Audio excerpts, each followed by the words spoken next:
Buy one, get one free on select items, plus take 30% off all shoes. It's time to like the way you look. Tonight, breaking news as we come on the air. The FAA ordering immediate emergency inspections of hundreds of Boeing 737s after that deadly mid-air explosion. Tonight, what they're looking for. We also have breaking news tonight from North Korea, what they have just announced when it comes to nuclear and missile tests. Our team standing by.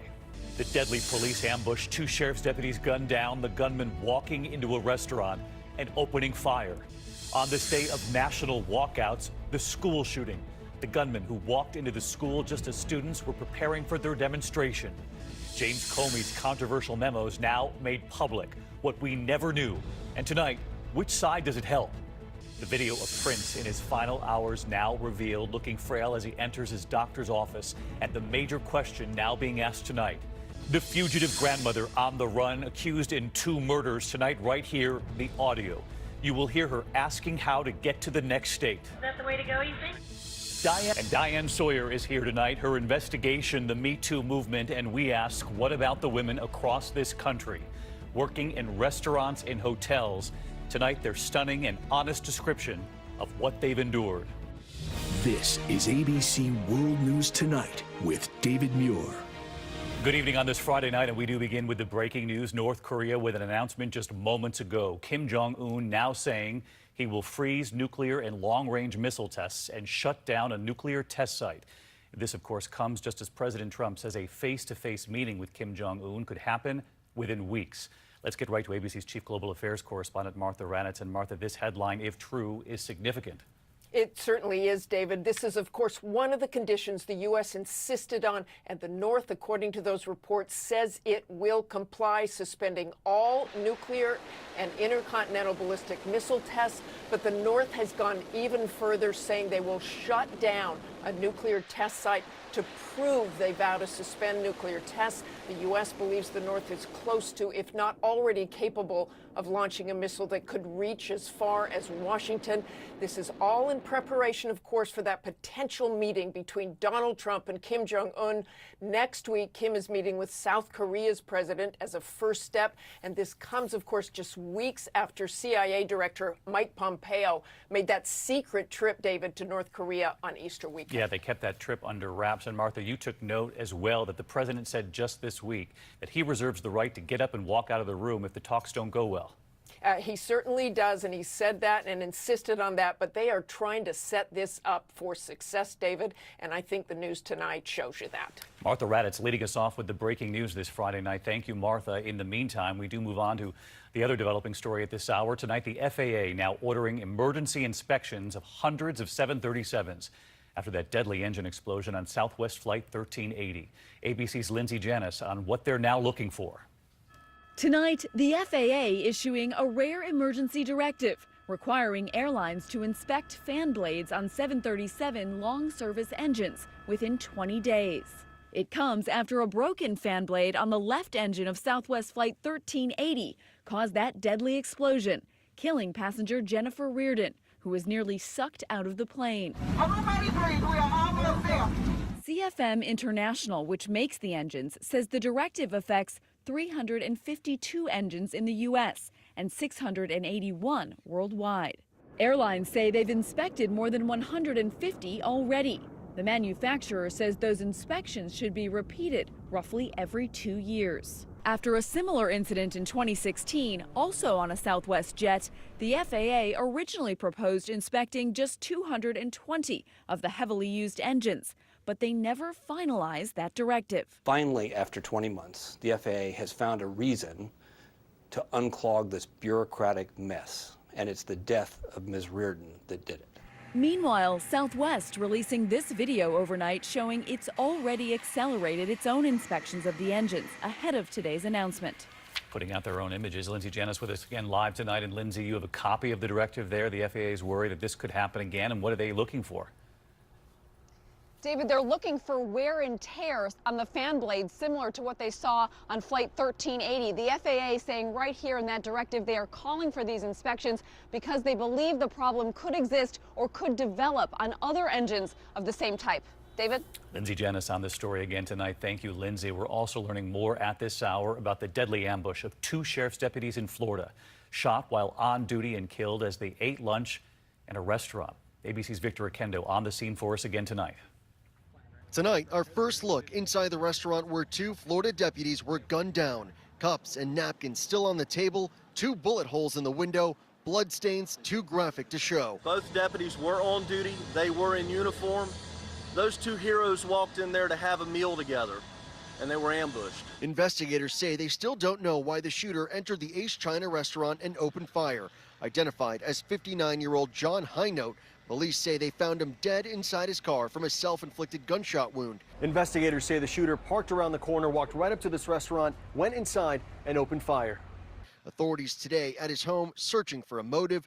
The windows boarded up, the garage door apparently blown out. Police say they don't believe either deputy had a relationship with Highnote. The Gilchrist County Sheriff's Office had no idea what drove this man to this cowardly act. Blue flags honoring the 2 fallen officers flying throughout Trenton, Florida. 29-year-old veteran Sergeant Noel Ramirez leaving behind a wife and 2 children. And 25-year-old Deputy Taylor Lindsay on the force for more than 3 years. The sheriff calling them the best of the best. And Victor Oquendo joins us outside the restaurant where that shooting took place. And Victor, I know this is a very close-knit community you've been reporting from, and they want answers tonight. David, the Gilchrist County Sheriff's Office has less than 30 deputies on the force. They're taking these deaths very hard. We're told they weren't even fielding calls today. Neighboring law enforcement agencies have stepped in to help while they grieve. David? Victor Oquendo again tonight. Thank you, Victor. And on this day when national walkouts were planned, students demanding help on the issue of gun violence in schools, another school shooting. Students barricading themselves in classrooms, SWAT teams arriving to free them, ordering them to put their hands in the air. Tonight, our first look at the 19-year-old suspect, and all of this came just as they were preparing to demonstrate at that school. Here's ABC's Steve Osunsami tonight. Put your hands up. Listen closely, and you can hear the panic today as police cleared classrooms. Everything is fine. Has anybody hurt? Students at Forest High School in Central Florida were just about to join their peers across the country, walking out of school to protest gun violence when the issue hit home. Just after 8:30 a.m., police say that 19-year-old Sky Boucher, who didn't attend classes here, managed to get into the main building with a gun and opened fire on a 17-year-old student. Anything you want to say to him or his family? Sorry. School resource officer Deputy Jim Long was there in 3 minutes and took the accused gunman into custody. That man, in my eyes, is a hero. In classrooms across the school, this was not a drill. They piled everything they could find against doors. Forest is on lockdown right now. Parents were told to pick up their children at a nearby church. Mothers and fathers were crying. Police report that the student who was shot did not suffer any life-threatening wounds. And again, this is happening on a day when students were walking out of school to protest gun violence. David? Steve Osunsami, thank you. Next tonight, James Comey's controversial memos about his meetings with President Trump now made public, many details we had not heard before. Among them, for the first time, the president's own concern about his first national security advisor, Michael Flynn, that he lacked judgment.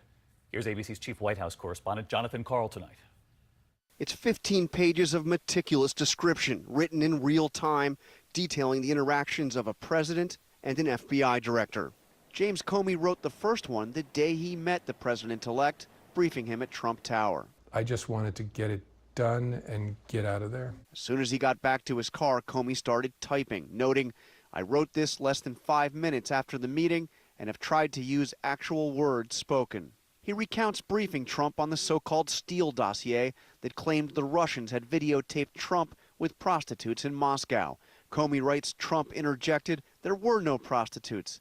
There were never prostitutes." In a later meeting at the White House, Comey writes, the president said the hookers thing is nonsense, but that Putin had told him, "We have some of the most beautiful hookers in the world." The Russians deny that conversation ever took place, although a few weeks earlier, as Putin was rejecting the allegations in the dossier, he added this. Russian prostitutes are, quote, "the best in the world," obviously. The Comey memos also recount the now famous meeting in the Oval Office where the president allegedly urged his FBI director to go easy on fired National Security Advisor Michael Flynn, telling Comey, "I hope you can let this go." But in another memo, Comey writes that Trump has serious reservations about Mike Flynn's judgment.